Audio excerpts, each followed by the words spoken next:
Hello student, कैसे हैं आप लोग। उम्मीद है बिल्कुल सही होंगे और आपकी पढ़ाई भी काफ़ी सही चल रही होगी। तो आज के इस विषय में हम हिंदी गद्य साहित्य को पढ़ेंगे और समझेंगे।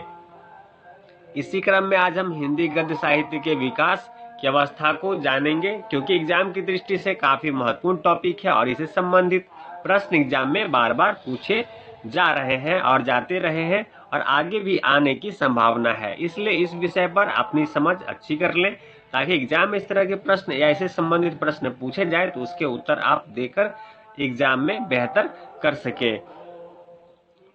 साथ ही अगर चैनल पे नए हैं तो चैनल को सब्सक्राइब अवश्य कीजिएगा, ताकि इस विषय से संबंधित तथा अन्य विषयों, महत्वपूर्ण विषयों और टॉपिक से संबंधित वीडियो का नोटिफिकेशन आपको लगातार मिलता रहे। तो चलिए शुरू करते हैं हिंदी गद्य का विकास। जब हम हिंदी गद्य के विकास को देखते हैं तो इसके कई कारण हमें देखने को मिलते हैं। जैसे अंग्रेजी साम्राज्य की स्थापना के साथ भारत में जो परिवर्तन का दौर चला था, उसमें जो भारतीय जनजीवन पर बहुत व्यापक असर हमें देखने को मिलता है। ये परिवर्तन कह सकते हैं कि किसी एक क्षेत्र से संबंधित नहीं था। इसमें कई परिवर्तनों का सीधा संबंध हिंदी गद्य के विकास से है। अगर हम इसे विस्तार से पढ़ें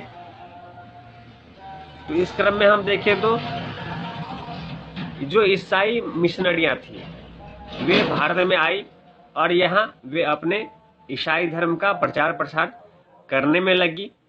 इसी क्रम में हम देखें तो वे पूर्वी भारत में कई प्रदेशों में ईसाई धर्म को प्रचार किया और वहां मानने वालों की काफी अच्छी संख्या भी हो चुकी थी। इसके अलावा हम देखें वे अपने धर्म के प्रचार के लिए उन्होंने भारतीय भाषाओं का सहारा लिया, इसमें हिंदी प्रमुख था। वहीं हम देखें तो 19वीं सदी में उन प्रचारकों ने ईसाई धर्म का प्रचार करने के लिए हिंदी गद्य में कई पुस्तकें तैयार की। इस प्रकार हमें जो है यहाँ देखने को मिलता है कि इस प्रकार से हिंदी गद्य का विकास में कहीं न कहीं ईसाई मिशनरियों का भी योगदान रहा है। भले वे ही अपने कार्य या अपने फायदे के लिए यह कर रहे थे, पर यहाँ हिंदी गद्य के विकास में उनकी जो योगदान है वो हमें देखने को मिलता है। इसके अलावा हम देखें ईसाई धर्म के प्रचारकों ने जनता की भाषा में प्रचार करना शुरू किया। हिंदी गद्य में छोटी छोटी प्रचार पुस्तिकाओं तथा धर्म ग्रंथ जैसे बाइबिल जो होते हैं, उन्हें हिंदी अनुवाद से ईसाई धर्म के प्रचार को जहां गति मिली, वहीं हमें हिंदी गद्य के विकास में यह सहायक के रूप में भी इसे हम देख सकते हैं। इसके अलावा देखिए तो कुछ नवीन आविष्कार पॉइंट के रूप में अगर हम देखें तो नवीन आविष्कार के रूप में हम देखें तो हमें जो अंग्रेज जो है अपने साम्राज्य को मजबूत करने के लिए जो मुद्रण और यातायात संचार के जो नए साधन का इस्तेमाल किया, वे भी कहीं न कहीं हिंदी गद्य के विकास में सहायक सिद्ध हुए। ईस्ट इंडिया कंपनी ने सन 1844 से 1856 के बीच में देश के दूर दूर के क्षेत्रों में रेल तार को जो तार से जोड़ा। मुद्रण, तार और रेल ने जनजीवन में बड़ा परिवर्तन ला दिया। जो मुद्रण प्रिंटिंग प्रेस थे उसकी स्थापना हुई और इन्होंने भी इस तरह प्रिंटिंग प्रेस ने भी हिंदी गद्य के साहित्य में महत्वपूर्ण भूमिका निभाई, क्योंकि इससे विभिन्न भाषाओं में पत्र पत्रिकाओं और पुस्तकों का प्रकाशन संभव हो सका। यातायात के तेज साधनों से इन पत्र पत्रिकाओं का, पुस्तकों का रेल तथा अन्य तेज वाहनों से जल्दी जल्दी दूसरे शहरों तक पहुंचना आरंभ हुआ। तार की सुविधा से समाचारों को जल्दी प्राप्त करना और भेजना संभव हो सका। इसी से बड़ी मात्रा में समाचार पत्रों का प्रकाशन और प्रसारण संभव हुआ और इसी कारण गद्य लेखन में काफी तेजी और विस्तार हमें देखने को मिलता है। तो ये सभी कारण कहीं न कहीं हिंदी गद्य के विकास में काफी सहायक सिद्ध हुए हैं। इसके अलावा हम देखें तो शिक्षा का जो विस्तार है वह भी हिंदी गद्य के साहित्य में सहायक सिद्ध हुआ। इस क्रम में देखें तो सन 1800 में स्थापित फोर्ट विलियम कॉलेज ने सन 1803 में हिंदी उर्दू की पढ़ाई आरंभ हुई और सन 1824 से हिंदी की पढ़ाई का विशेष प्रबंध हुआ। इस कॉलेज के संचालकों की नीति हिंदी के बहुत अनुकूल तो नहीं थी, पर कहीं न कहीं यह हिंदी विकास के लिए सहायक ही सिद्ध हो रहा था। सन 1823 में आगरा कॉलेज की स्थापना हुई और उसमें हिंदी शिक्षा की जो व्यवस्था है वह की गई। सन 1817 में कलकत्ता स्कूल बुक सोसाइटी और सन 1833 में आगरा स्कूल बुक सोसाइटी की स्थापना हुई। इन संस्थानों ने अच्छे पाठ्यक्रम ग्रंथ तैयार करवाए। इस तरह शिक्षा के विस्तार ने भी हिंदी गद्य के विकास करने में सहायता की। इसके अलावा हम देखें जो समाज सुधार आंदोलन थे वे भी कहीं ना कहीं हिंदी गद्य के विकास में अपना योगदान दे रहे थे। अगर हम इसे पढ़े तो देखते हैं कि 19वीं सदी में कई समाज सुधार आंदोलन की शुरुआत हुई थी, जो समाज में व्याप्त बुराइयों को दूर करने के लिए जनता तक अपने विचारों का प्रचार प्रसार, उनमें चेतना जगाने का कार्य कर रही थी। क्योंकि जनता जो है अपना संदेश पहुंचाने के लिए जनता की भाषा में ही उनसे संवाद करना आवश्यक था। अतः जिन नेताओं ने इस कार्य को शुरू किया उन्होंने जनता की भाषा में अपने मत का प्रचार किया।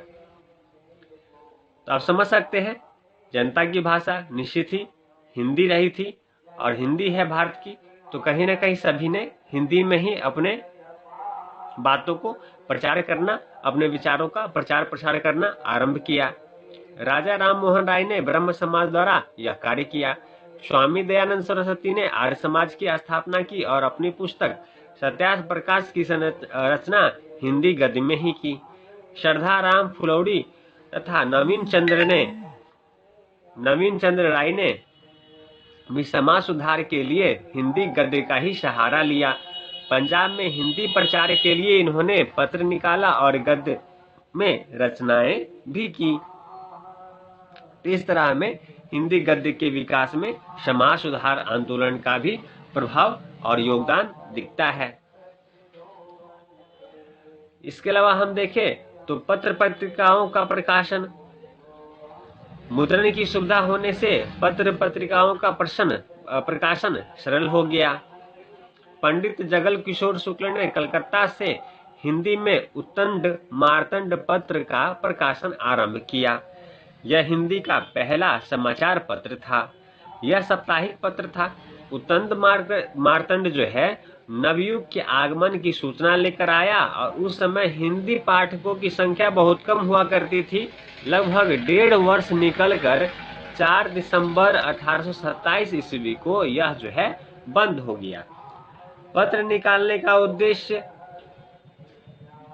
इन्होंने अपने विचार एक पत्र में अंकित किया। खैर यह इतना इम्पोर्टेंट नहीं है क्योंकि हमें हिंदी गद्य के विकास को पढ़ना और समझना है। वहीं हम दूसरे हिंदी पत्र की बात करें तो बंगदूत का प्रकाशन कलकत्ता से हुआ था। कलकत्ता से ही प्रजामित्र नामक तीसरा हिंदी पत्र प्रकाशित हुआ। हिंदी भाषी क्षेत्र से पहला समाचार पत्र यह 1844 में निकला था। इसका नाम बनारस था और इसे राजा शिव प्रसाद सितारे हिंद ने निकाला था। इस तरह तो देखें तो पत्र पत्रिकाओं ने हिंदी गद्य के विकास और परिमार्जित करने में महत्वपूर्ण भूमिका निभाई। तो यह इतने पॉइंट अगर आप लिख लेंगे तो काफी बेहतर उत्तर आप हिंदी गद्य के विकास पे बनने वाले प्रश्नों के उत्तर बेहतर रूप से आप लिख पाएंगे। तो इसमें पॉइंट याद रखेंगे, जैसे हिंदी गद्य में पत्र पत्रिकाओं का प्रकाशन, इसके अलावा समाज सुधार का आंदोलन का हिंदी गद्य के विकास में योगदान। इस तरह से पॉइंट बना के इसके बारे में लिखें। शिक्षा का विस्तार भी हिंदी गद्य के विकास में किस प्रकार योगदान दिया, यह भी आप लिखेंगे। यह हमने आपको अभी बताया। इसके अलावा देखिए तो नवीन आविष्कार जैसे मुद्रण, यातायात, संचार की जो साधनों का जो इस्तेमाल होने लगा, या कहीं ना कहीं हिंदी गद्य साहित्य के विकास में महत्वपूर्ण भूमिका निभाया। ठीक है, ईसाई मिशनरियों ने किस प्रकार से हिंदी गद्य के विकास में योगदान दिया, यह भी पॉइंट के रूप में आप लिख सकते हैं। और इस प्रकार से देखिए तो हिंदी गद्य के विकास के कारण और हिंदी गद्य के विकास में विकास किस प्रकार हुआ, इस पे आप बेहतर उत्तर लिख पाएंगे। तो उम्मीद है आपको यह वीडियो काफी पसंद आया होगा और यह वीडियो आपके लिए काफी सहायक सिद्ध होगा, ताकि हिंदी गद्य विकास और विकास के कारण से संबंधित अगर प्रश्न बनते हैं, एग्जाम में आते हैं, तो बहुत अच्छे से आप उसका उत्तर लिख पाएंगे। तो होप ऐसी वीडियोस, यह वीडियो आपके काफी सहायक सिद्ध होगा एग्जाम में, यह बहुत आपके काम आएगा। तो मिलते हैं ऐसे किसी इंपॉर्टेंट टॉपिक के साथ अगले वीडियो में। तब तक चैनल को सब्सक्राइब कीजिए, वीडियो को लाइक कीजिए और साथ में बने बेल नोटिफिकेशन को ऑन कीजिए। तो मिलते हैं अगले वीडियो में, तब तक वीडियो देखने के लिए आपका